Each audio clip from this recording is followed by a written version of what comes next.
wonderful person, and thanks for dropping by. For more than a decade now, journalists everywhere are lamenting the rise of the global right. Apparently, no one sitting on their ivory towers on the corner of 4th Estate and Holier Than Thou Avenue is able to begin to comprehend why the evil right-wingers keep handing the righteous left their behinds on a platter, election after election, in every corner of the world. Now social media seems to be their favorite scapegoat. All those millions of naive, gullible proletariat must surely be getting hoodwinked by the deluge of fake news. But what old media might want to consider is that new technology is disrupting their world, just like ride sharing is disrupting the automobile industry. Just like the automobile industry disrupted the horse and buggy. Now I don't know for a fact that people are turning their backs on journalism today for the same reason they turned their backs on equestrianism a century ago. I just know it's true though that people are getting sick and tired of the mountains of horseshit. And on the question of why the world seems to be making a right turn, Shree Rajiv Malhotra would tell them that the answer can never be found. Because the question is framed incorrectly.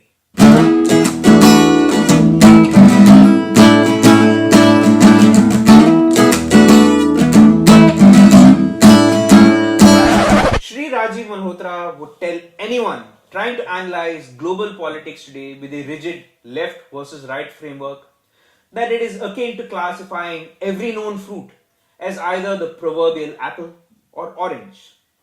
It's bound to be a fruitless exercise.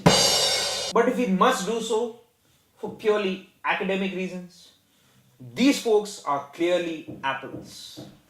Because they started off advertising for everyone to think different.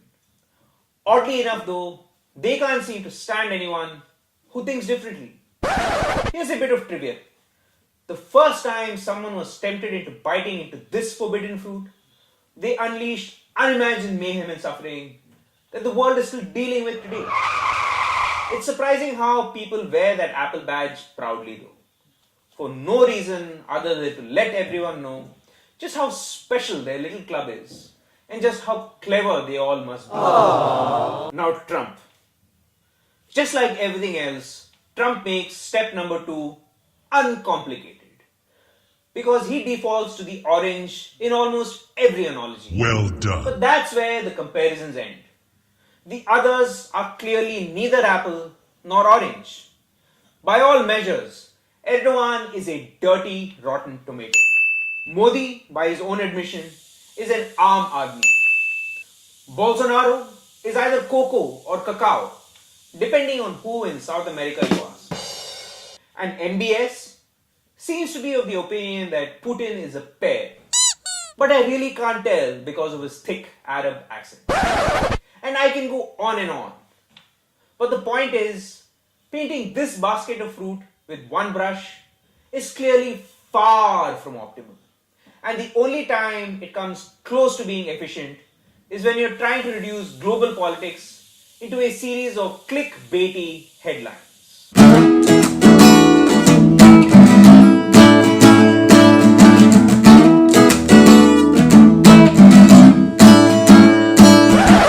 Etymologically, left wing and right wing came to us after the French Revolution, when the old nobles sat on the right side and the new peasant and working class leaders just happened to sit on the left. The nobles, having deep roots in the old order, tended to be elitist, tended to be conservative in their outlook, and tended to favor policy that protected the elite family's interests.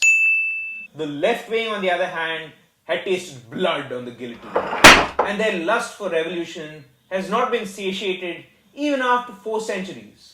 Today, the left seem to want revolution for revolution's sake, not caring about whether their actions are actually in the interest of the people that they profess to be revolting for. In the West, this system of classification still holds some water today.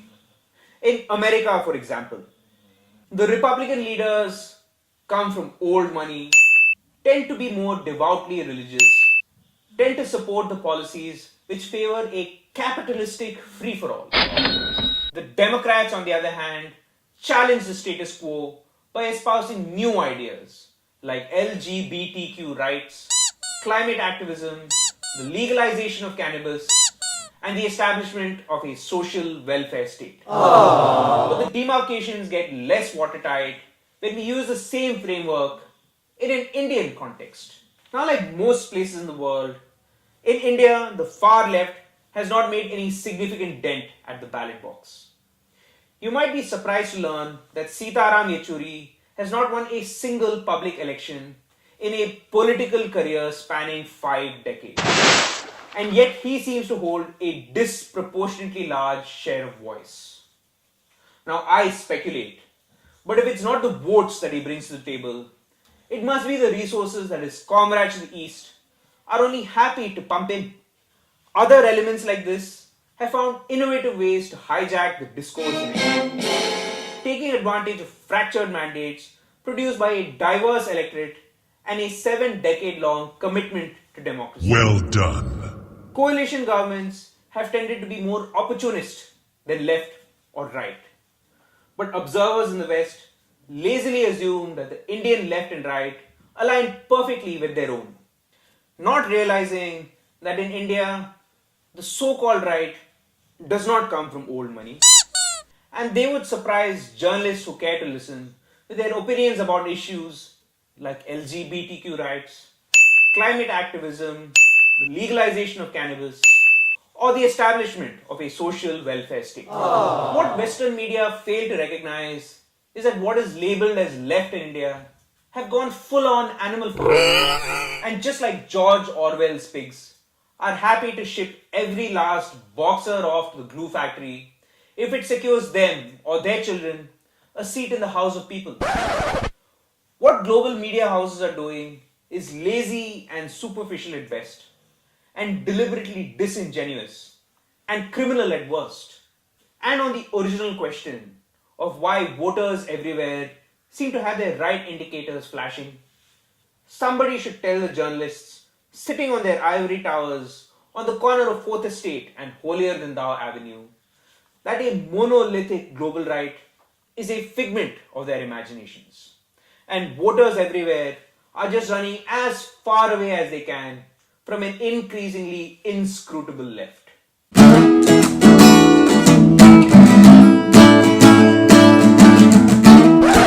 Wonderful person. It has always been my contention. It doesn't matter if you're left or right, over or under. What matters is the context. Beautifully captured by our very own Desi concept of Dharma. Do the right thing demanded by the situation. Do your duty and do it well. Be aware that self-identifying as right-wing comes with a lot of baggage like xenophobia, homophobia, and religious zelotism that none of us really endorse or even tolerate. The political fault lines in India are not drawn left to right. What it has boiled down to is whether someone recognizes and is proud of our culture's contribution to humanity, or whether they want to let the past be lost forever just so that they can make a political meal out of it. And while we're stuck with global media mislabeling us as either right or left, the remedy can only be for us to carry on with our dharma and letting the history of our culture, which has been left buried for so long, known to the entire world. Each of us is an ambassador for Indian culture, and as ambassadors, it behooves us to first be fully aware of new evidence that pushes back the roots of our civilization well before 10,000 years BCE. It's time we let the world know that we may not be the greatest or the mostest, but we certainly can lay claim to being among the oldest. Until we meet again in the next episode, Namaste and Shanti, Shanti, Shanti. Visit these coordinates to be inspired, but be prepared to have your mind blown. Powered by LTBM. Check out our other videos for a crazy take on stories concerning India.